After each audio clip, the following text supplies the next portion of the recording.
Natação, ciclismo e corrida. Essas são as 3 modalidades que compõem o triatlon. O esporte é praticado por mais de 1 milhão de pessoas. Ele nasceu nos Estados Unidos e chegou aqui no Brasil em 1981. Após 2 anos da sua chegada, que a gente teve a primeira prova de triatlon no Rio de Janeiro.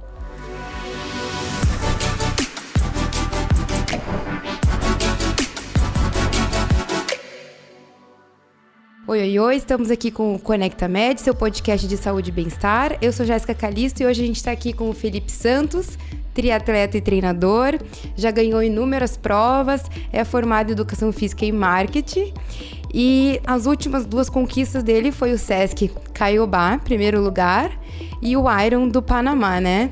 Prazer estar aqui, Felipe, obrigado por ter aceitado o nosso convite. Obrigado você por me receber.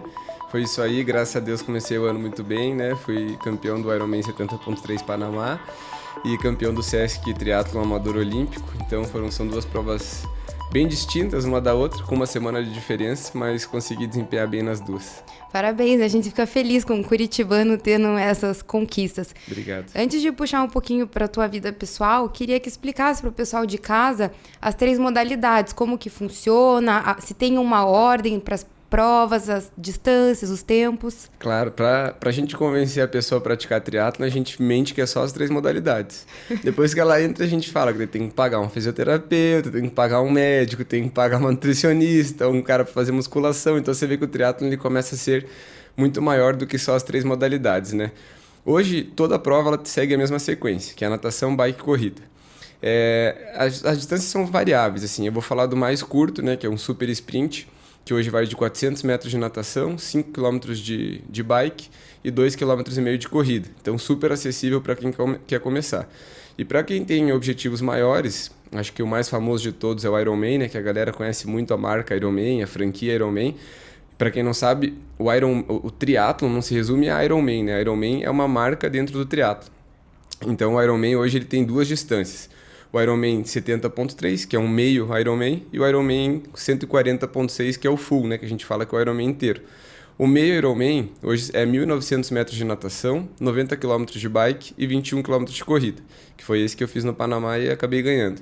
E o Ironman, que aqui no Brasil a gente tem em Floripa apenas, é a única prova de Ironman que tem aqui no Brasil, ele é 3,8 km nadando, 180 km de bike, e uma maratona depois, 42 km de corrida. Sempre na ordem do nada, pedala e corre. É um pouco assustador, né, para quem não pratica, mas é possível, né? Claro. Você começou no esporte muito cedo, com 9 anos. Teve alguma influência familiar? Como que foi esse início da carreira no esporte? Sim, eu vim da natação, né? Eu comecei a nadar, fazia natação bebê já e nunca parei desde bebê, sempre dentro da água. Comecei a competir um pouquinho na natação, fiz pouquíssimas provas, talvez 2 no máximo que eu me lembre de natação. E logo fui pro triatlon por causa do meu pai, né? Então com 9 anos eu comecei no triatlon, no projeto do Sesc Caiobá. Quando eu passava férias em Caiobá, tinha o projeto de incentivar as crianças a fazerem triatlon. Então tinha 2 semanas de treinamento gratuito pelo Sesc. E aí fui para lá, a prova das crianças acontecia sábado após essas 2 semanas de treinamento e domingo acontece a prova já tradicional do Sesc, que teve agora, inclusive que foi a que eu venci também. E foi ali que deu o start na minha paixão pelo triatlon, né? Influenciado pelo meu pai e pela necessidade também de perder peso, porque eu era uma criança muito gordinha. Então era um esporte que ia me fazer perder um pouquinho de peso, ajudar um pouquinho. Não me ajudou muito porque eu continuei morando na casa da minha avó. Então tinha os 2 lados, a minha avó e o triatlon, um em cada lado trabalhando lados opostos. E o esporte acaba puxando, dando um pouco mais de fome, né? Um pouco mais o dia inteiro, você come o dia inteiro. Se for lavar a louça do tanto que você come, é que você descobre como você come muito. E na época ali, você já tinha como visão ser um atleta do triatlon ou era mais hobby? Não, 100% hobby. 100% hobby, diversão, e foi assim. Depois eu procurei um treinador, né? Treinei um pouco com meu pai, mas aí procurei um outro treinador, o Alexandre Perdão, que sou eternamente grato por ele, que foi ali que eu comecei a me desenvolver um pouquinho mais e comecei a talvez pensar em desempenhar e performar um pouco mais. Eu tinha uns 12 anos quando comecei com o Alexandre Perdão, e a gente ficou juntos até os meus 15, mais ou menos, 16. E foi onde daí eu saí dali para tentar performar e começar a minha carreira como triatleta profissional, já com 16 anos. Como que funcionou nesse momento dos 9 aos 16 anos em questão de conciliar o esporte com a escola, assim? Porque a gente quer incentivar o exercício, mas quer incentivar o estudo também, né? Com certeza. Eu tive que mudar de escola na época, porque a escola que eu estudava era período integral. Aí eu optei por sair do período integral e fui estudar só de manhã para poder treinar de tarde. Então eu estudava de manhã até meio-dia e meio, e a nossa natação começava 1h da tarde, entre 1 e 1h30. Então eu saía do colégio, almoçava e já ia pro treino. Só que eu voltava do treino e já estudava de novo, né? Sempre tive morando com a minha avó, ela era professora. Então ela sempre foi rígida na questão dos estudos, né? Não deixava eu folgar nunca. Nem nas minhas férias eu podia folgar, tinha que estudar nas férias. E então eu sempre consegui levar bem, assim, graças a minha avó puxando minha orelha ali para eu estudar, para não largar, minha mãe também, né? Depois sempre me incentivou muito a focar nos meus estudos, porque ela sabia que meu futuro ia estar ligado aos meus estudos. E eu ainda sonhava em viver como triatleta profissional e treinava muito, assim. A minha paixão era treinar, mas eu sabia que a minha obrigação era estudar. Então eu estava ali sempre levando os dois juntos. Não foi fácil, né? Porque a vida social que você desenvolve nessa época ali, que você começa a sair, começa a conhecer mais gente, eu pulei essa etapa e acabei não tendo por opção, né? Eu me dedicava 100% ao esporte, sábado, domingo, viagem para competir. Então, festa de 15 anos, acho que eu fui em 2 na vida. Teve que cortar algumas coisas. E depois já na fase adulta, em questão do trabalho, porque o triatlon acaba necessitando de algumas horas a mais de exercício. Às vezes você não consegue fazer em 30, 40 minutos. Como que você conciliou o trabalho e como que você se mantinha naquela época? Você trabalhava para manter o triatlon? Você já tinha um patrocínio? Como que funcionou? Eu tive patrocínio cedo. Não era patrocínio que me pagava um super dinheiro, mas era algo que me possibilitou a treinar bastante. Depois de um tempo, aí eu comecei, quando eu acabei o marketing, né, os 4 anos de faculdade de marketing, comecei educação física. Quando eu comecei educação física, aí já foi mais fácil, porque aí eu treinava com os meus alunos, eu dava aula de personal, eu treinava com eles, pedalava como personal trainer junto, acompanhando meus alunos no ciclismo, então treinava junto também. Então eu acabei alinhando um pouco esse trabalho de personal, que na época era o que eu desempenhava mais, não tinha minha assessoria ainda, com os meus próprios treinos. E foi excelente, assim, sabe? Me fazia muito bem, me fazia feliz. Era muito cansativo, porque daí tinha que treinar o dia inteiro, né? Trabalhar o dia inteiro. Mas foi uma fase muito boa da minha vida que daí me direcionou para assessoria. E aí hoje eu trabalho muito mais online, né? Então eu tenho mais de 130 alunos pela plataforma online que eu uso e acabo tendo muito mais... hoje eu tenho muito mais brechas para treinar, encaixar os meus treinos, que como você falou, hoje eu treinei 3 horas. Então não é toda agenda que possibilita você treinar 3 horas. Só que eu fui dar aula primeiro 6 da manhã, acabou minha aula, 7 da manhã entrei na piscina, nadei, pedalei e corri, acabei e já voltei a dar aula também de tarde. Então hoje minha agenda possibilita encaixar meus treinos com tranquilidade. A gente sabe que as 3 modalidades juntas, ou até uma separada, assim, acaba sendo um esporte um pouco custoso. É caro você adquirir tênis, uma bicicleta. Que dica você daria para quem ainda não tem essa condição financeira, não tem um patrocínio? Existe alguma outra opção, alguma outra alternativa? Eu acho que é caro, mas você também pode desviar essas vias assim do mais caro. É óbvio que vai chegar um momento que se você quer desempenhar, você vai ter que investir. Mas se você quer começar, usa uma mountain bike, usa um tênis mais simples, faz as provas aqui no nosso litoral, não precisa se inscrever em provas de Ironman. Então tudo tem um jeito, sabe? Eu comecei de mountain bike, correndo de camiseta de algodão e sunga. Então hoje é acessível, sabe? Mas se você quer já vem de performance, quer continuar performando, aí realmente você vai ter que ter um investimento maior, né? As inscrições são caras, as bicicletas são caras. O triatlon acaba virando um esporte caro, sim. A questão das provas e de patrocínio. Muitas vezes os patrocinadores hoje em dia não querem só um atleta que performe bem. Querem um influencer que também vá vender para eles. Como que é essa questão para você de, às vezes, não ter patrocínio, de frustração para conseguir um patrocinador? Hoje eu estou trabalhando muito mais online, a minha própria imagem, muito mais mesmo. Hoje eu estou com quase 30 mil seguidores no Instagram e eu vi que é por aí que a banda tá tocando, sabe? Eu sei que eu tenho que performar e tenho que me mostrar e tenho que postar vídeo, tenho que engajar e tenho que convencer as outras pessoas de que aquilo que eu estou fazendo é legal e vende bem. E é se conformar que o cenário é esse hoje em dia e não vai mudar, sabe? Então as marcas querem isso, os influenciadores estão imensos, eles estão conseguindo 150 mil, 200 mil seguidores e para a gente competir com eles, a gente tem que se adequar a isso. O triatlon acaba exigindo um nível de treino muito grande. Você tem algum dia de descanso na semana? E como que funciona a parte social? Triatleta sai à noite, sai beber, Cara, sai jantar? eu não tenho nenhum dia de descanso e a minha parte social é fraquíssima, cara. É muito ruim. Eu não gosto de ter dia de descanso, eu gosto de treinar todo dia. Alguns alunos meus também gostam de treinar todo dia, mas eu sei que tem alguns que precisam desse day off, desse domingão off ou sábado off, depende de cada um. Então, eu sei que para eles é necessário. Para mim não é, eu gosto de treinar todo dia. E a parte social, eu gosto de ficar em casa também, sempre gostei de ficar em casa, então não me incomoda muito não ter tempo para sair, para beber, para socializar. Eu gosto bastante de ficar em casa com a minha esposa, com as minhas filhas.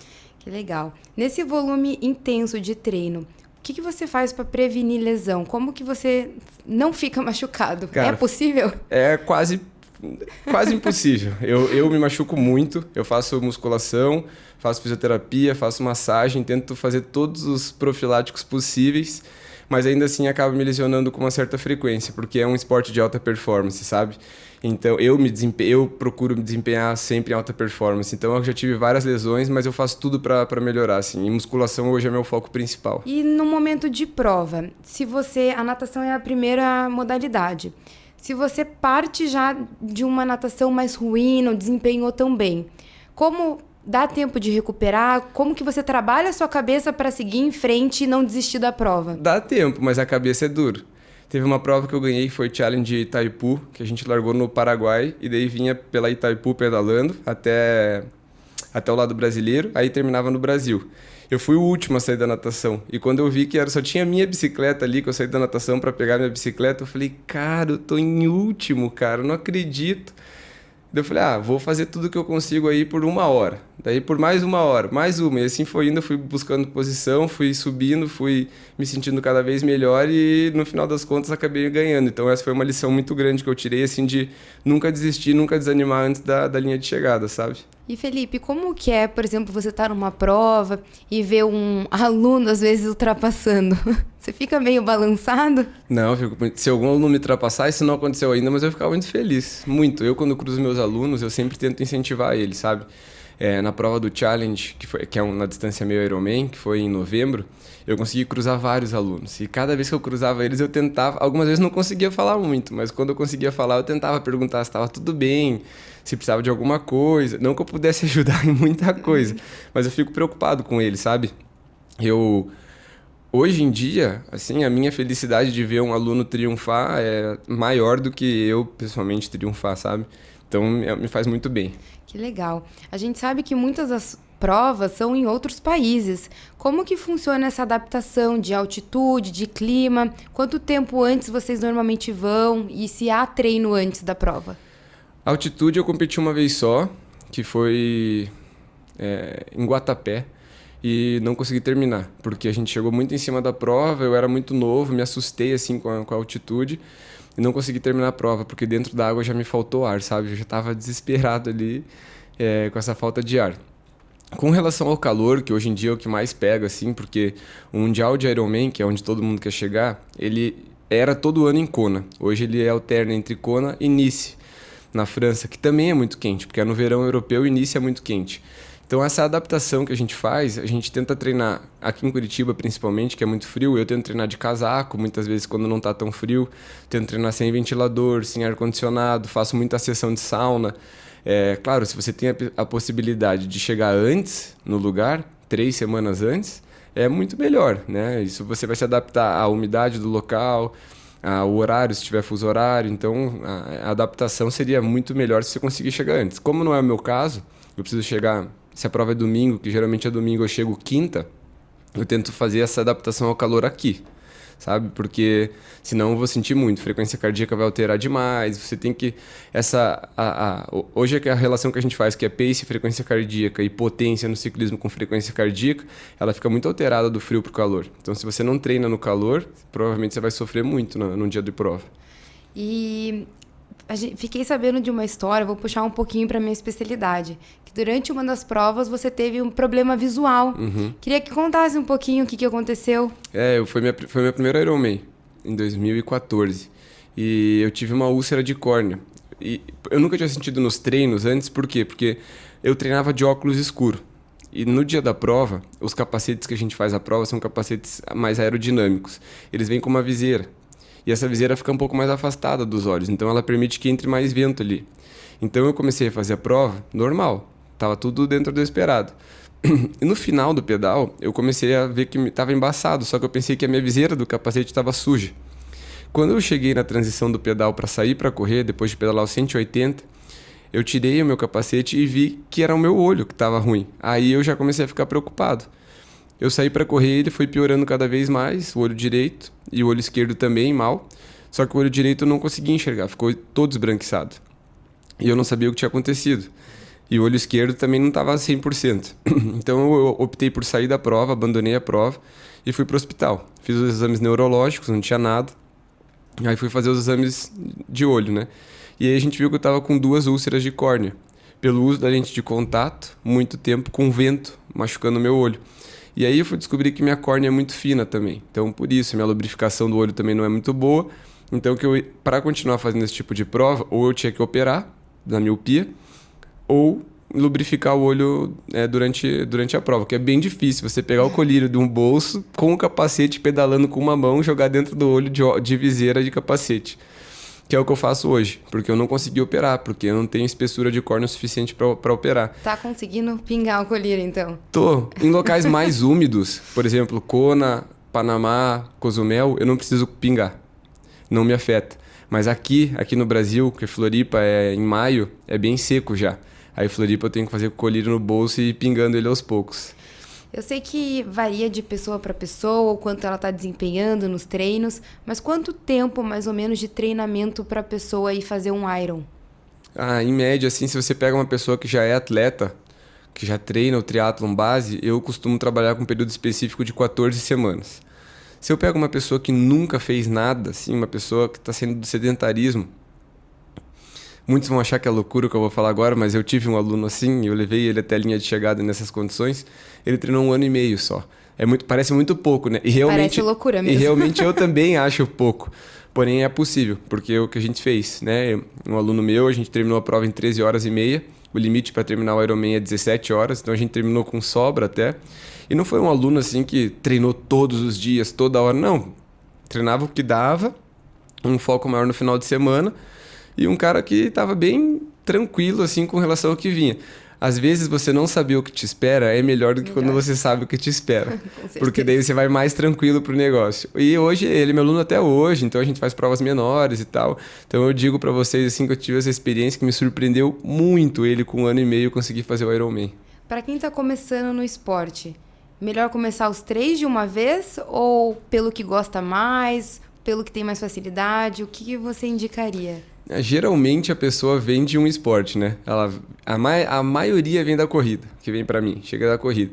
Dificilmente alguém que assim, nunca fiz nada, quero fazer triatlo. Muito difícil, isso nunca aconteceu comigo. Mas eu se fosse indicar hoje, eu começaria dos 3, porque a gente pode separar uma modalidade por dia. Você não precisa treinar 2, 3 por dia. Treina natação na segunda, pedal na terça, corrida na quarta. E repete, natação na quinta, pedal na sexta, corrida no sábado, sabe? E aí fecha uma semana. E você vai se adaptando. Aí conforme o tempo for passando, a gente consegue botar uma carga a mais de treino, tirar um pouco de treino se for preciso, focar numa modalidade que você tenha mais necessidade. Então hoje depende muito do objetivo da pessoa. Mas eu, se estivesse ouvindo o podcast, nunca tivesse feito nada, mas penso em fazer um Ironman, penso em fazer triatlo, já começa dos 3. E como que é a tua suplementação durante o treino? Precisa de um grande aporte para ter essa energia. O que você faz? Hoje, a resposta, falar para um monte de médico ouvindo agora, né? Hoje o consumo energético do triatleta, ele é basicamente de glicose, né? O glicogênio muscular e o glicogênio que a gente ingere, o açúcar que vem dos géis de carboidrato. Então, é o sistema glicolítico que a gente usa no exercício físico. Então, hoje, o intratreino ele é muito importante. E hoje a gente tem formas de como medir durante o exercício físico em zonas de prova, a gente consegue mensurar com tua potência, tua frequência cardíaca, com vários outros dados que eu não sei precisar aqui, porque eu ainda não fiz esse teste, vou fazer inclusive, o quanto você está consumindo de carboidrato e gordura por hora. Então a gente faz esse balanço, porque a gente usa os dois, né? A gente só vai mudar a quantidade de gordura usada e a quantidade de carboidrato usado, para você saber quanto gel, quanto carboidrato você suplementar para te manter sempre estável. Então hoje, com a tecnologia que a gente tem, a gente já consegue atingir um número, porque isso é muito pessoal, né? Você tem uma capacidade, eu tenho outra, de gerir a gordura estocada, ou de como o teu corpo vai ser eficiente, a frequência cardíaca vai mudar. Então o uso de cada organismo é diferente. Então, por exemplo, eu hoje, numa prova, antes de fazer esse teste, eu não fiz ainda. Estou curioso para saber como que vai ser depois. Eu tomo um gel de carboidrato a cada 20 minutos, a prova inteira. Então, e é só o que eu tomo, eu não como mais nada. Então, se o Ironman lá durou 8 horas, foram 8 horas que eu passei comendo um gel a cada 20 minutos. E tem muita gente que leva pão, leva fruta, leva... Nossa, tem de tudo naquele Ironman. Se você for lá um dia olhar aquela transição, você vai ver chocolate, comida é o que não falta lá dentro. Mas eu não gosto, porque cada vez que eu mastigo e fico mastigando muito para engolir, a minha respiração fica restrita, né? Então você não consegue respirar normalmente, a minha frequência cardíaca sobe muito. Então eu prefiro só ir no gel e no carbo em pó, que daí vai estar na minha garrafa, diluído no líquido, e já me supre bem, assim, sabe? Então eu consumo mais ou menos 80 gramas de carboidrato por hora. Então é mais questão pessoal. Se é possível comer durante as modalidades, mas por questão pessoal, você prefere o gel? Sim, prefiro. Sim, a maioria dos meus alunos leva sanduíche, assim, para a prova. Tanto sanduíche salgado quanto sanduíche doce, depende do gosto de cada um. E não dá alguma alteração ali no estômago, vontade de ir no banheiro com tanto gel assim? É o que a gente fala, né? A gente consegue treinar a musculatura e também treinar o estômago. Então você é acostumado a comer aquilo lá. Os meus alunos que vão fazer o Ironman em maio, eu já falo desde já, comam o que você vai comer na prova. E assim, não é comer gel hoje e outro gel na prova. Faz diferença, cada marca. Então, se você está treinando hoje com um determinado tipo de gel, é esse gel que você vai treinar todo dia e vai consumir na prova. Aí teu estômago vai estar acostumado a absorver aquilo lá. E é claro que se você for mudar alguma coisa no dia, a chance de dar errado é gigante. Então eu não mudo. E mesmo assim eu já tive problemas, né? No Ironman em Zurique, na Suíça, não sei se foi pelo voo, pela viagem, porque eu cheguei muito antes lá. Minha mãe morava lá. Eu cheguei 40 dias antes da prova e deixei os meus géis, os manipulados, estocados e os géis que eu ia fazer a prova guardado. E fiz a prova, passei muito mal. E não sei explicar por quê, porque eu não mudei nada. Talvez o ir de avião, alguma coisa que mudou no gel, ele estava mais estufado o gel, assim, sabe, do que o normal. Então, a minha tese é essa, que pode ter tido alguma alteração nesses 45 dias lá, depois do voo. Mas também já viajei e competi em outros lugares e nunca aconteceu nada. Então é só uma teoria aí do que pode ter acontecido. E muito se fala sobre o peso, né, do atleta. Você, como tanto atleta como treinador, como dosar? Porque ao mesmo tempo precisa ser uma pessoa leve para correr, para fazer o esporte e desempenhar, mas você tem que ter energia, então você não pode estar em déficit. Como que você dosa isso? Hoje, se eu fosse falar o mais importante é ser leve, ou você tá forte, você tá forte. Tanto forte fisicamente quanto psicologicamente, que às vezes a dieta muito restritiva, ela vai te afetar psicologicamente, sabe? É um cansaço que você começa a ficar todo dia pensando assim, cara, eu queria comer isso, não posso. Eu queria comer aquilo, não posso. Eu queria jantar isso, não posso. E o cansaço físico junto. Então você começa a ficar muito estressado. Então hoje já é mais do que provado e sabido aí com os campeões mundiais de triatlon mudando o padrão físico, são pessoas que são muito mais fortes mesmo. Obviamente que não tem ninguém gordo, né?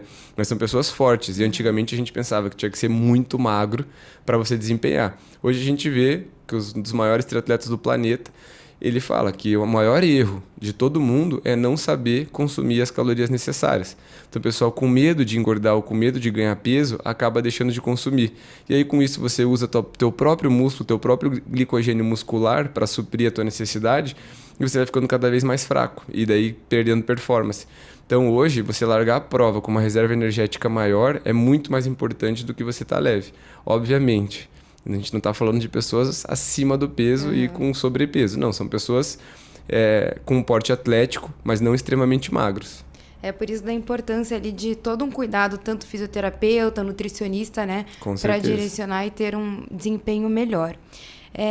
Por que você acha que em muitas regiões o triatlon está muito limitado ainda? Você acha que é pelo valor da modalidade, pela dificuldade, por nadar em alto mar, que a gente vê que muita gente tem medo de ir para o mar? Eu acho que o valor, com certeza, né? Eu já competi em muito lugar, já pude competir no Amazonas também. Foi, assim, surreal estar lá, sabe, a galera vendo a gente andando de capacete aero. Não vou me lembrar o nome da cidade, mas, cara, a gente ficou no melhor hotel da cidade, assim, e era uma coisa muito diferente para nós, para quem mora aqui, sabe? A gente saía do hotel, o pessoal olhava para nós como se a gente fosse de outro planeta. Então, eles não sabiam do que era aquilo. Sim.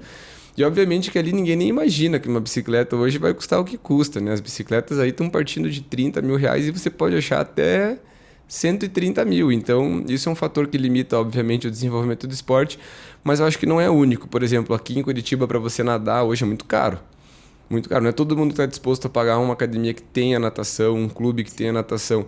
Então, isso também acaba limitando o desenvolvimento do esporte. E a falta... Hoje, eu enxergo que o nosso país tem poucas provas de fomento ao esporte, né? Poucas provas que são para crianças, para júnior, para infantil, poucas provas que visam fomentar o esporte. Hoje a prova já é focada no atleta pronto, focado no atleta mais velho, que já tem um trabalho estável, que pode pagar muito para estar ali, uma estrutura grande, e acaba faltando essa parte do fomento do esporte com provas. Eu acho que se a gente tivesse mais provas, seria muito melhor. Faz quanto tempo que a gente não liga a televisão num domingo e vê uma corrida de rua? Faz muito tempo. E não sei quanto tempo atrás, talvez 5, 7 anos, a gente ligava a TV e via lá todo mundo com a camiseta do Cruzeiro, correndo, sei lá, a volta da Pampulha. Tinha muita corrida, todo final de semana. E foi se extinguindo. E eu vejo que o triatlon também está cada vez mais se extinguindo essa parte da elite, né, que passava na TV, que era transmitindo, e também a parte de fomento. Então acaba ficando um pouquinho mais escasso e mais limitado. E como que, hoje em dia, como você lida com as críticas? Porque o desempenho não bateu, ou bateu, só que não foi além do esperado. Como que você lida com as pessoas, como você figura pública, as pessoas sempre achando um ponto ali para criticar? Sim, nossa, hoje eu não tô mais nem aí, graças a Deus, isso mudou minha vida, sério. A partir do momento que você não tá mais nem aí, nossa, é libertador, assim, você fica leve, você fica feliz, e você começa a perceber, assim, que se você convive com pessoas vencedoras, elas nunca vão falar nada de você, elas não te criticam, porque você tá...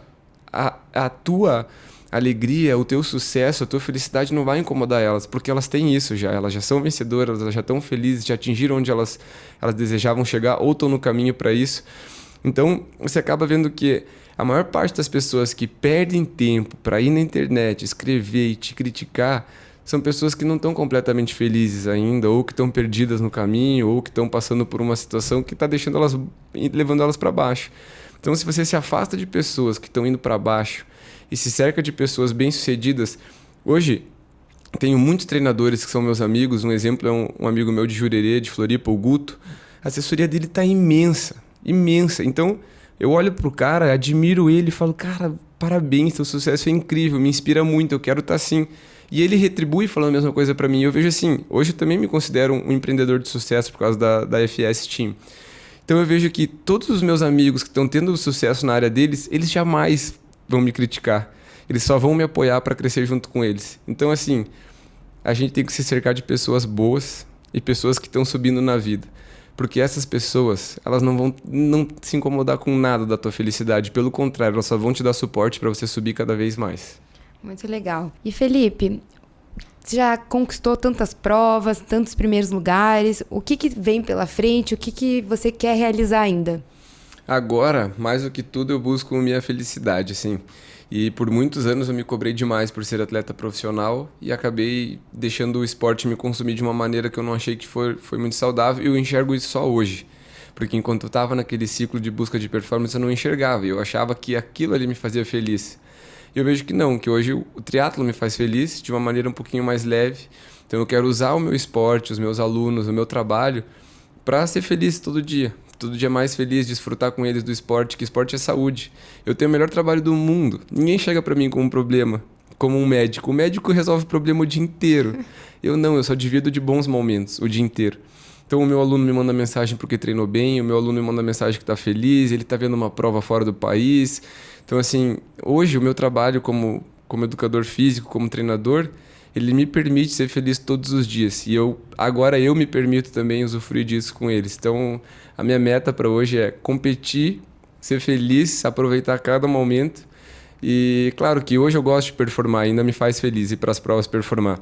Mas até o momento que eu parar de curtir isso, eu volto um pouquinho. Mas eu curto muito ainda dividir as provas com os meus alunos e estar lá na frente, estar disputando. Então eu vou para o 70.3 Floripa, né? Fazer o meu Ironman em Florianópolis. Depois faço o Ironman Brasil também em Florianópolis. São as minhas próximas 2 provas. E agora, para a gente finalizar, a gente tem o quadro Não Deixe para Depois. Queria que você desse uma dica para os nossos ouvintes de hábito saudável que você pratica no dia a dia e que eles podem ter como inspiração. Tirando um pouco o exercício, vamos sair um pouquinho fora da caixinha. Não deixe para depois. Com certeza a alimentação. Você se alimentar bem é o primeiro passo para uma vida melhor. Você dorme melhor, você acorda mais feliz, você vive mais leve, tudo na tua vida flui melhor. Então, assim, a alimentação, ela é a base para uma vida feliz. Inclusive, a pessoa que quer estética, quer perder peso, a alimentação, ela é 70% para isso e depois 30% exercício. Quantas e quantas pessoas a gente conhece que treinam um monte e não conseguem ficar magrinha como querem. Mas você se alimentar direitinho, se alimentar bem, vai fazer muita diferença na vida. Felipe, obrigada pela participação. Foi um prazer você estar aqui com a gente hoje. Obrigado, eu que agradeço o espaço por comunicar, falar um pouco do meu esporte, do meu estilo de vida.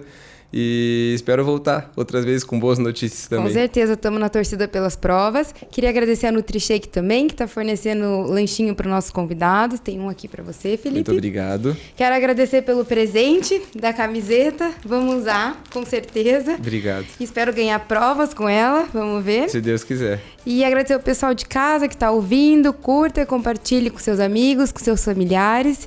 E até a próxima.